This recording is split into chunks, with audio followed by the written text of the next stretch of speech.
Hello, everyone. Welcome to another episode of Catchup, and today we have Marsha Malcolm. All right, so with the under, Miss Eula tree. And Miss Eula answer them a drop And away. Miss Eula answer my drop away. So look I wonder how here, much- again, you have to see where I take off answer off our body. You think Auntie saying I tamarind ball him? It's It protein. just came to me. It's Yeah, protein. okay. All right, all Okay, right. it's a luxury item in certain countries, along with And- cockroach. Thanks. I'll remember that when they start to bite me. All right, so to begin, you give everybody a 30-second high level from graduation till now. What have you been up to? Well, it's been 21 years since I graduated. I'm not as young as I look, people. I left Mannings in 97, went straight to UWI. I did a Head girl. I was the head girl at some point, yes. I did a degree in education because I wanted to do journalism, but it didn't work out for me to do the test. So I said, I'm going to start with education and switch. And I ended up not switching. So I did education. I graduated from UWI at 20 years and sat out a year. And then I went and did my master's. While I was doing my master's, I started teaching part-time. And when I finished my master's, I moved back to Sav. Found somebody from Sav that I wanted to marry and came back home. So it's full circle. Came home, started teaching full-time. And recently I stopped teaching and I'm just trying to figure out now what it is that I want to do when I grow up at some point. So you're a published author. It's not that? I don't know if it's that. I think that I have a lot of gifts and writing is one of them. Uh-huh. And it's not quite fully developed yet. So I'm not sure if it's something that I want to do full-time all the time because it's very difficult. And demanding. And demanding because I put a lot of myself into a book, so it takes a long time for me. So I don't think I'm gonna be writing full-time anytime soon. But it's one of the many things That you that enjoy. I do. Yeah. What are the other things that you enjoy? Editing. I'm a certified copy editor. I am a self-publishing consultant. So if you have a manuscript and you don't know what to do with it, I work with authors to take them from having a manuscript to being self-published. So I work on cover design, formatting, editing, getting the barcode for the back of the book, all of that process. Yes. I help people with that. Yeah. So that's something that I really enjoy because it's just like writing and self-publishing, but without the writing part, which is demanding and difficult. So I like that part of it. What was your inspiration for his last one? What was my inspiration? Can we come back to that? Sure. Yeah, because you're gonna ask me about challenging times. Okay. Yeah. So All right. I'm gonna answer that question then. Or All I can right. tell you no. Whichever one. There's a flow. You know what? Let me follow my own flow Okay. because there's a flow to it. Right. So you're currently located in Jamaica. Tell us Mhm. about your family. My family. I have 2 dogs. I'm married and I have a son. I have stepchildren that are grown. And I think for right now, my son, he's 6 and he's kind of the focus of most of my attention. So I work part-time because it allows me to spend more time with him in these formative years because he's very different from most other children in my experience. So I think that right now he deserves to have most of my attention. So he's my focus, but I'm also married and I live 2 minutes drive from mommy and daddy. Still very close with them, very close with my brothers. My sisters live overseas. And I'm still the baby of the family.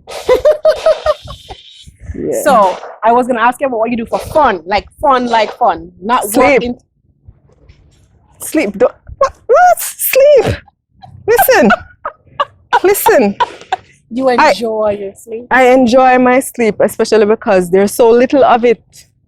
I tell people since about February 2011, I have not slept. And I don't know how people like you with 3 children do it. I only have 1. And I'm telling you, he does not allow me to sleep. And even when I'm sleeping, I'm still aware of him. So I like to sleep for fun. Sometimes when he's at school, I sleep. And when I'm not sleeping and I have time, I read.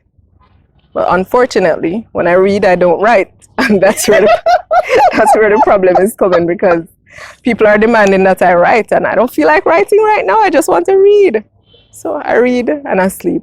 Okay. Yeah. So we're gonna go back to Manning school days. We're gonna talk about favorite teacher, subject, and memories. Who was your favorite? You only get 2 marks. Two.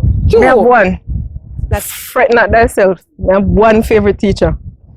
look here. This is a best practice, guys. Who is your favorite teacher? My favorite teacher at Manning's was actually Mr. Dawkins. Carlton R. Dawkins, chemistry teacher. Yes, Mr. Dawkins is my favorite teacher. Tell us why.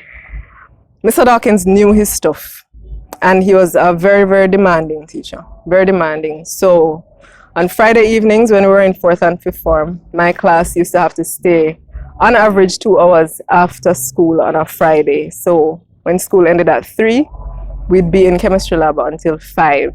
And I think because he was so demanding of us, he had to bring in a lot of laughter into the classes to get us to remain focused. And he had a wicked sense of humor, and that was really what endeared him to me, because I remember falling asleep in class one day. I didn't actually fall asleep, I was falling asleep. I took my glasses off, started doing this with my eyes, and I heard the class laughing. And when I opened my eyes and put my glasses back on, Mr. Dawkins was standing in front of me with 2 matches. I said, "Excuse me, sir." He said to hold up your eyelids. And oh my God! yeah, since then I've never seen that side of Mr. Dawkins. And I think that's why I like to see it, because I realized that most students didn't see it. They did. I have never seen it. They used to call him corridor cop. When I was teaching, some of my students said, "Miss, you're talking about corridor cop?" He was so serious, but he wasn't serious all the time. And I think my class in particular, and my brother's class the year ahead of me, we really have good memories with Mr. Dawkins, and the laughing. Yes. So he was my favorite teacher. And subject, was it chemistry or It was chemistry. It was chemistry at the time. It's interesting because Mr. Dawkins is the person who told me that I was not cut out to do the sciences. And I was heartbroken because chemistry was my favorite subject. And I didn't know what I was going to do with the rest of my life, because if I wasn't going to be a medical doctor, then what was I going to be? Wow. Yeah. So he had a very big impact on my life, because now looking back, it's obvious. I was good at the sciences, but not as good as everything else that I tried. Everything else was better, but I was good at the sciences. And then he said, I don't think they're for you. Interesting. Yeah. Memories. What's your favorite memories? My favorite memories at Manning's, most of them have to do with the Leo Club. I was a founding member of the Leo Club of Manning's in, I think it was 92 or 93. And we had some really, really good times. And a lot of my friends now are friends that I, have been close to since Leo Club days. I also have fond memories of the librarian repeatedly saying, "Marsha Gray and company come out of the library and making too much noise." And then when I would get up and humbly pack up my things, she would say, "Students, look at the head girl getting run out of the library." And I found it funny. Yeah, bad influence friend them. How would you describe your personality back in high school? And of course, I'm going to ask you about today, but back in high school, what words would you use to describe yourself? Fool. Dunce. Oh my goodness. I think I started high school a year before I was supposed to, because when I came to Manning's, I was not yet 10 and a half. And so I wasn't as socially ready for high school as I would have liked to have been. Yes. And I used to cry a lot. I was very unhappy. I was just, I wasn't sure of who I was. I'm still not sure of who I am, but I think it was more obvious then. I was very conservative, very reserved, very disciplined, because I was afraid of getting in trouble. It's not because I'm a disciplined person, it's because I'm afraid of punishment. So I think that was what characterized me at high school. Interesting. Except for getting run out of the library, that was just...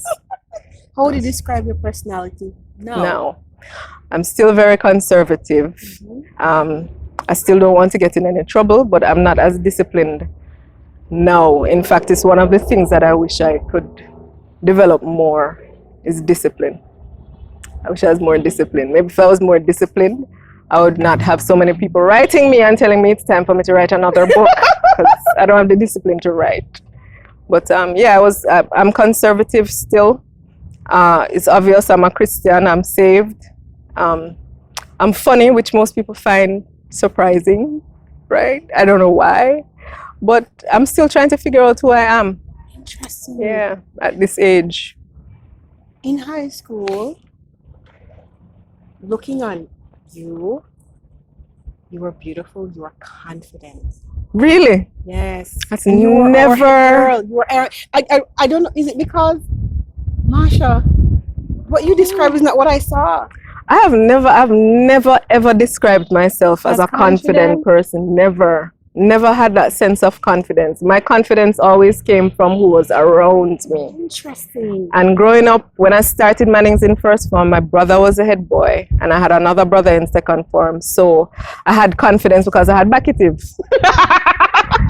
It's true. And then as I got older, my friends were very confident people, and so I kind of reflected that. But Interesting. yeah, I would never describe myself, even to this day, I don't describe myself as confident, but I know I come across that way a lot. Yeah. So lots of things have happened, right? Since high school. What is one thing that you used to believe about yourself that you believe is no longer true, or you look at the perspective very different? I think when I was in high school, I had an idea of what intelligence was, what it looked like, and I thought, I used to hear all the time that I was smart, so I tried to fit into the mold. If you're smart, you become a doctor, right? You become a lawyer. Those were the options. Is either if you're smart, you're going to be either a doctor or a lawyer. I didn't want to be a lawyer because I didn't want to talk. So I went with medicine, and for years I expected that that's what I was going to be. And then when Mr. Dawkins and I had this candid conversation when he said, you did well in the sciences, but look at the grades that you got in your other subjects. And I had to take a step back and go, maybe he's right. I think looking back, I wish I had taken the time to develop more of the things that came naturally to me as a person, and not believe what other people would say about me. So I would tell myself, don't believe the hype. Don't believe the hype. Because it was about, you're intelligent, you're going to be this. And it didn't work out that way, but it doesn't mean I wasn't intelligent. It just means that I didn't develop the skills that I could have developed to be a better version of myself. So that's the one advice you give a younger self? Yeah, don't believe the hype. Don't believe the hype. So we come up to the challenging time. So walk us through one of your most challenging seasons, and what did you learn about yourself? All right. One of the most challenging seasons obviously would have been when I lost my eldest brother in 2001. He died in a car accident.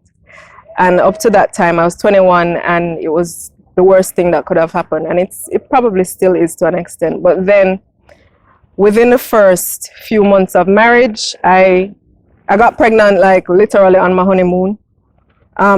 When I was married for 2 months and I went to the doctor not feeling well, the doctor said that I was 6 weeks pregnant. So I literally got married like got pregnant the first 2 weeks of marriage. And then I had a stillbirth at 6 months of pregnancy. So within the first 8 months of marriage, we had a stillbirth. Had to go through labor. It was a very difficult process. It took 3 days for the baby to come. And then a year later, I had a miscarriage. So in the first 2 years of marriage, I had a stillbirth and I had a miscarriage. And I really was asking, how is this supposed to happen to me? I'm a Christian. My husband is a Christian. We're serving God. We're God's favorite children, because that's what we used to say, that we're the apple of God's eye. So how does something like this happen? And I think when it happened, I had to ask myself, really, do you really believe the things that you say that you believe? The faith that you have? Are you going to lose it now because you're going through a difficult season? My favorite Bible verse is Romans 8:28. It says, all things work together for good, for those who love the Lord and are called according to his purpose. And I had to ask myself, is it all things except this that works together for good? And I realized that God must have known that I would have been able to deal with it, or he wouldn't have allowed me to go through it. So I think that's what I learned in that season, is that God is real. Faith can get you through some tough things, and God knows stuff about me that I didn't know about myself. And to go back to your earlier question about what influenced my first book, which was His Last Hope, that was the experience that influenced His Last Hope, because I wanted to tell people how I got through it, but I didn't want to talk about how I got through it. So I decided to write. And it came out, and it's been 3 years, and it's been influencing people's lives. So I don't like Reading. and when I started reading your book, I was like, like my girl, the first one. And then I say, so what happened? What happened to her? And then trust me, you pulled into my curiosity because more often I know, right? Mm. It was well done. Thanks. From a person like to read book, audio books anytime. It was Thank you. very good novel. Thank you. I appreciate It had that. different perspectives and different points of view. I like the guy reminded me a lot like my hubby. I'm not gonna ask you in what way yet. Yeah, We'll talk about it after I air. don't want to give away the book, Right. but right. I wanted to find out how is this going to play out. Yeah. And that is what you hooked into me. Otherwise, girl, the one with the mystery was not. It was just basically the vehicle. It was the channel to carry another message, because the underlying message of the book had very little to do with the major story that was in the book. The underlying message of the book came down to whether God needs us to be alive in order to use us. And that's what it came down to. So the mystery part of it was just a way of hooking people. Oh my goodness, it worked. But it wasn't me that came up with it. It was the Holy Spirit. I kept wondering, why somebody don't write this book about this woman? And then it just came to me like, well, you have something to say and you want somebody to write the book. You've been editing for years. Try. And I tried and it worked out. I liked it. It worked out well. Thanks. Yes, you punked me through the book. I appreciate that. Yes, so fantastic that. job. If you haven't read the book, please go get it. So what is the best advice you ever received and why? I wouldn't say that the best advice is actually advice, but it's something I come back to very often. My pastor told me years ago, he said, Marsha, your journey is your journey is your journey. Full stop. And it's not advice, but it's just a reminder not to compare myself to other people, because people go through things and people have their different challenges. So just because you see a particular person in a particular challenge or overcoming something one way, it doesn't mean you have to do it the same way. Your journey is your journey is your journey. So that's big for me to remember. So when I miss you, Lance, baby. Yes. Yeah. Look at me there. What does success mean to you? Success for me means fulfilling the purpose for which I was created. I believe all of us were put here for a reason. Mm-hmm. I don't know if I know what my reason is yet, but success for me would be to fulfill that purpose. When it's time for me to go, I want people to say I made a difference. I want people to say it was good for her to be here, that I benefited them in some way. Yeah. I don't know, that I just realized that definition of success, I probably won't ever know if I've achieved it, because how will I know if I fulfilled the purpose for which I was created? But we'll figure it out. It's a journey, right? But haven't you been like in a place or in a flow or in an era? Don't you know when you're in that element? Yeah, but it doesn't. I think sometimes when people tell me things about my, the impact that I've had on them, I tend to deflect it and say, well, it's not really me, it's God, it's not really me, it's the Holy Spirit. Not realizing that the Holy Spirit had other choices, to use as a channel for the messages that I've shared with people. So one of the reasons I felt compelled to write the first book is that people kept asking me, how do you get through this losing up, having a stillbirth and then having a miscarriage? How do you get through it? And they were telling me I needed to write about the journey. So I did. But success, I guess the small bites of it comes when somebody writes me to say I've impacted their life in some way. Because I've had people, I remember one lady wrote me to say my book brought her back to life. And I was like, what? She said, yeah, because her mother died and she was just in a in a very bad place, and somebody recommended the book and she read it and she said my book brought her back to life. And I think that's just a little bite of success for me, because Yes. if I didn't write the book, what would have brought her back to life? I don't know. You know, and that's just one of many stories that come To mine. from people. You have no idea what your legacy will be, honey. No, I don't. Yes. These ants having a legacy on me right now. See? Can you see it? It's a part of the Manning School experience, It right is. here. Oh my God. And the Love in Action, things are gonna bite. Yeah. I'm not gonna say anything. What are you most proud of? Child, I just remember before I came to Manning's and I heard about Love in Action, I thought it was something totally completely different. What am I most proud Yes. of? What are you most proud of? My son. My son is, Yes. yeah, he's an experience. He's going, I tell him all the time, he's a history maker, he's a world changer. I don't know what he's gonna do. I don't know how God is gonna use him. But on days when I'm not feeling overwhelmed by him, I'm very proud that God used me to bring him here, because you all will hear about him. Well, you've been hearing about him, but he's something. He's something. If all I He did, reminds me of my second born. That's all I can tell you. If all I did in this life was just bring that child here for him to have an impact. They can see the ants. Oh, your man. Anyways. Yeah, if all I did was bring him here, then I think that's enough. But I tell him all the time, baby, please just promise mommy you're not gonna be a terrorist.